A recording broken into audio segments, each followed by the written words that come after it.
Welcome to Frontier Firewood. My name is Bracken. I'm Buddy. And this is Susie. Today, we're going to roll the dice. We're going to play a little game to see if our system is working how I think it should work. I have a delivery coming up, and we're going to be using the dump trailer, and I just want to make sure that I'm giving the customers what they pay for. So today we're going to show you a little bit how we used to do things, but also at the same time we're going to stack out randomly some of the wood that we've cut over the summer and split and make sure that we're going to deliver what we say we're going to deliver. So how this is going to go is we're all going to roll a dice, and then Susie's going to go first, so that will be from right to left. Buddy will go over and mark that set of totes, and then I'll roll the dice, or you roll the dice, and we'll add that one to Susie's, and then so forth, and then I'll roll this one, and then we'll add that to the other two.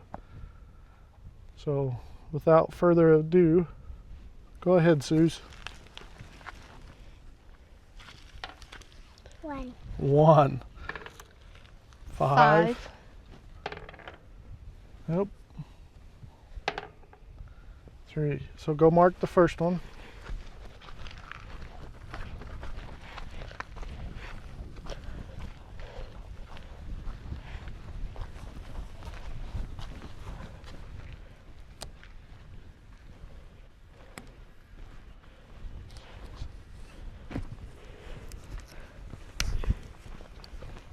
Six.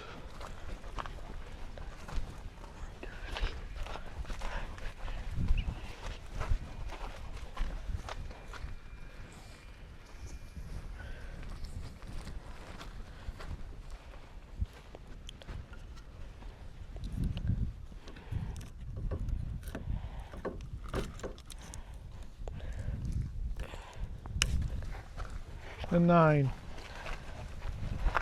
And hopefully I didn't stack these two totes too close that I can't get the tractor in here to pick them out. But we'll take this one first.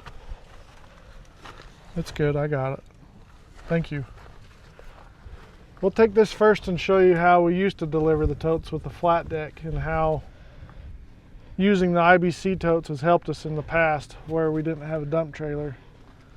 We have to shuffle some of the wood off the top so we can actually strap the totes down. But the reason why we stacked them in the totes like this was, instead of using 5 totes right off the bat where we were limited with totes, we used 4.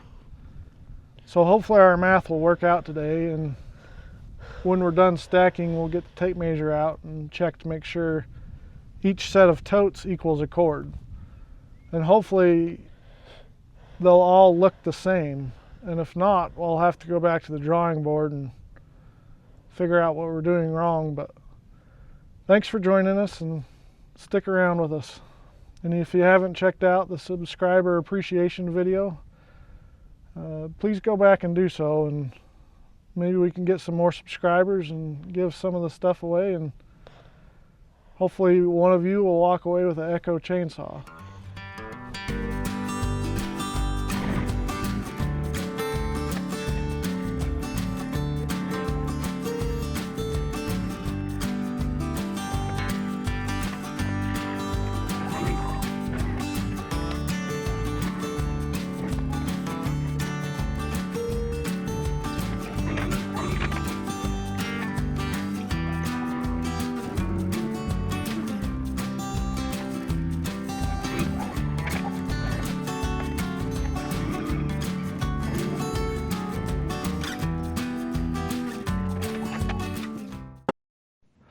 So this is a perfect example why I wanted to get away from this. Some of the pieces fall out sometimes, and then they get caught on the other totes.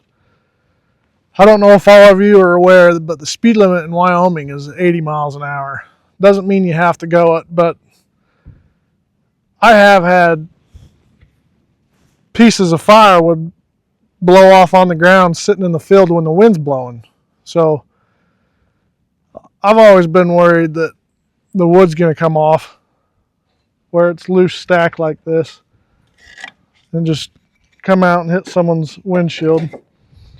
I used to turn them the other way so it fit tighter, but we're just going from here over there, and I didn't want to sit there and spin it. I'd take more time loading the trailer, making sure it was spun right. I've even gone to the point where I saran wrapped some of them when I drove an hour north to Casper to deliver a cord of wood. The customer paid pretty good for the delivery fee, so I wasn't going to complain about that. But what we're going to do is we're going to take the top of these off and fill this back basket.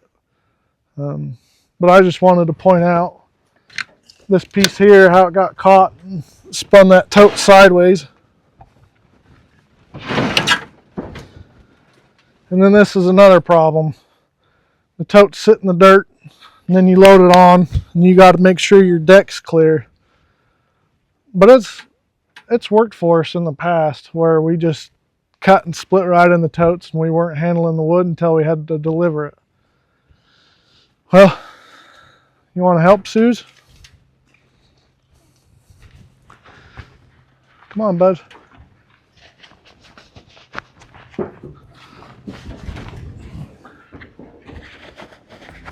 Just take these top ones.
Got to turn the AC on.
pretty sure you've all seen wood stacked before. We're going to stack these 5 totes out and make sure my math is correct. We've done it last year, like I said, but this year, before I start delivering, I just want to make sure we're still doing things correctly and being honest with customers. You might have seen in the past how we've done it with the splitter, the conveyor, and the pallet rollers. I feel like it's helped us speed up and save time. I seen Buddy try this on one of the episodes. Let's try it to these 2. Yay! It does work! Behind Dad, we have row 1. Behind Susie, we have row 6. And behind me, we have row 9. You can see that they're all different heights, but our pallets aren't the best because this is just a post in between here. So, and we want to get them wide. So with the end tube behind row 9, the pallets are squished together, so that's why it makes them taller. But all our cords are around 130 cubic feet. Like Buddy said, the 2 cords on the end, the T-posts bowed out, so they look a little lower than the one in the center. We've put a tape measure on them, and they all measure right around 130, 133 cubic feet, and I'd rather give a customer a little more than a little less. I'm actually quite surprised and pleased with how our system works. We cut into 3 totes. We cut those 3 totes into 4 totes. And then, like we showed you, we shifted them around from 4 to 5 when we used to haul them on the flatbed. But the 4 totes, the way we stack them, fit into each of these racks. We appreciate you joining us, and life's a gamble, and this time the odds were in our favor. I'm happy for the way that our family was able to work today together and through the heat, and I'd just like to remind all you who you are and what you stand for, just like my mom used to tell me. Thanks for joining us, and we'll catch you on the next one.